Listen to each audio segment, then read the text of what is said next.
গল্পের নাম এক রাতের আলো। বয়সে সে ছিল খুবই ছোট, মাত্র 13। নাম ছিল রাফি।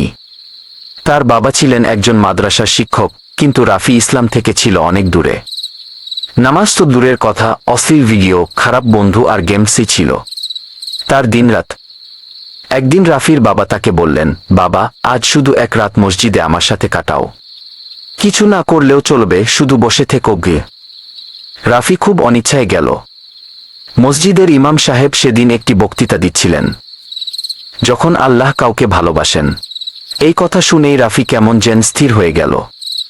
ইমাম বললেন, যদি তুমি এক পা আল্লাহর দিকে এগাও, তিনি 10 পা তোমার দিকে আসেন।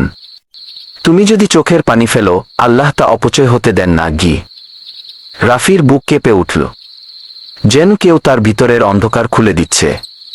চোখ থেকে অঝরে পানি পড়তে লাগল।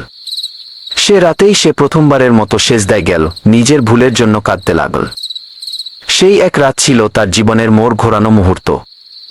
আজ সেই রাফি ছোটদের জন্য ইসলামিক ভিডিও বানায়, নামাজের কথা বলে এবং মানুষকে তোবার দিকে ডাক দেয়।